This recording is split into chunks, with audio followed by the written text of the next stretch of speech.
جو مسجدوں میں جو تعلیم ہو رہی ہے یہ ارتداد کو نہیں روک سکتی، مدرسوں میں جو تعلیم ہو رہی ہے ارتداد کو نہیں روک سکتی۔ کتنے وہ عورتیں ہیں اور کتنے مرد ہیں جنہوں نے مدرسوں میں تعلیم حاصل کی اور وہ مرتد ہو گئے،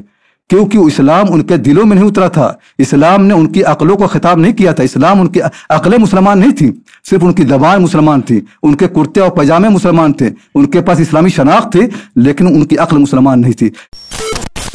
ہندوستان کے حالات ہیں، ہمارے برطانیہ کے حالات ہیں، ہمیں واقعتاً یہ ہے کہ اس پر زور دینا چاہیے کہ انسانی فطرت کیا ہے اسے سکھانا چاہیے، عقل کا صحیح استعمال کرنا چاہیے کہ عقل کیا کہتی ہے۔ عقل کو اللہ تعالیٰ نے جو انسانوں کو تحفہ ملا ہے سب سے بڑا تحفہ عقل ہے، سب سے شریف تحفہ باعزت تحفہ عقل ہے، یہ پیغمبروں کی وراثت، ان پر کام کرنا چاہیے، اس کے انتظار میں رہنا کہ اگلا مرحلہ کیا آنے والا ہے، ہم جو ہے ایک ایسا معاشرہ ہو جائے جہاں پر اذانیں ہو رہی ہیں، یہ ہو رہا وہ ہو رہا ہے، تب ہم جو ہے دیندار بنیں گے، یہ صحیح نہیں ہے۔ انسان اگر تنہا ہو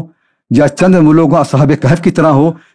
تب بھی وہ مکمل مسلمان ہو سکتا ہے اور اس کی تعریف ہو سکتی ہے۔ ہم کسی حال میں ہو، انسان کنویں کے اندر تنہا ہو تب بھی وہ مکمل مسلمان ہو سکتا ہے، اس کی عقل اس کے ساتھ ہے، اس کی فطرت اس کے ساتھ ہے، اس پر عمل، ان چیزوں پر زور دینا چاہیے۔ اور صحیح بات یہ ہے کہ جب انسان فطرت پر زور دیتا ہے، عقل پر زور دیتا ہے، جو اسلام تشکیل پاتا ہے وہ اتنا طاقتور ہوتا ہے کہ معاشرے میں جو لوگ مسلمان پیدا ہوتے ہیں وہ کبھی اس کے مقام کو نہیں پہنچ سکتے۔ جن لوگوں نے مکہ مکرمہ میں اسلام قبول کیا تھا، ابوبکر صدیق ہوں، عمر فاروق ہوں، خدیجہ ہوں اور سارے لوگ ہوں، ان کے مقام کو وہ لوگ کبھی پہنچ نہیں سکتے جن کی آنکھیں کھلی ہیں خلافت اسلامیہ میں، جن کی آنکھیں کھلی اس دور میں جب مدینے کے اندر اسلامی معاشرہ قائم تھا، کیونکہ جو پہلے لوگ تھے انہوں نے فطرت کو سمجھا۔ فطرت عقل جب آتی ہے ہر چیز طاقتور ہوتی ہے، عقل اگر ایمان کے ساتھ رہے گی ایمان طاقتور ہوگا، عقل اگر اسلام کے ساتھ ہوگا اسلام طاقتور ہوگا۔ ہم کسی مرحلے میں یہ شکایت کرنے شروع کر دیں کہ ہم کمزور ہیں، مسلمان کبھی کمزور ہو ہی نہیں سکتا ہے۔ وہ کیسے کمزور ہو سکتا ہے جس کے پیچھے خدا کا ہاتھ ہو، جس کے ساتھ خدا ہو۔ قرآن کہتا ہے ان اللہ مع الصابرین، حالات کیسے بھی آئیں، کتنے بھی حالات آئیں تم ڈٹ جاؤ، تمہارا خدا اگر آج امریکہ کسی ملک سے کہتا ہے کوئی بات نہیں ہم تمہارے ساتھ ہیں، انہیں اتنا بھروسہ ہوتا ہے کہ دنیا کے اندر ظلم کرنا، طغیانی کرنا، بغاوت کرنا، سارے قانون توڑنا وہ اپنا حق سمجھ لیتے ہیں کیونکہ امریکہ ہمارے ساتھ ہے۔ رب العالمین احکم الحاکمین بار بار کہتا کہ ہم تمہارے ساتھ ہیں، تم جلدی مت مچاؤ، تم میری بات مانتے رہو، جو حالات ہیں ان پر صبر کرتے ہو، ہم تمہارے۔ جس کے ساتھ خدا ہو وہ یہ کہے ہم کمزور ہیں، جس کے ساتھ خدا ہو وہ یہ کہے کہ ہم ہدایت، ہمیں پتہ ہی نہیں کہ ہم کیا کریں۔ اگر کوئی رہنما نہ ہو تب بھی انسانی فطرت رہنمائی کرتی ہے، کوئی رہنما نہ ہو تب بھی انسانی عقل رہنمائی کرتی ہے، اور انہی حالات میں لوگوں نے وہ رہنمائی حاصل کی ہے کہ ہم سوچ نہیں سکتے۔ بھئی ابراہیم علیہ السلام سب سے بڑے نمونہ ہیں، پورا معاشرہ ان کے خلاف تھا، ان کے باپ خلاف تھے، ان کا پورا خاندان بادشاہ خلاف تھا، کوئی ہدایت یافتہ نہیں تھا، لیکن تنہا ایک انسان اٹھتا ہے، اپنی فطرت کو سمجھتا ہے، اپنے عقل کو سمجھتا ہے، اور وہ سارے انسانوں اور سارے پیغمبروں کا امام بن جاتا ہے۔ تو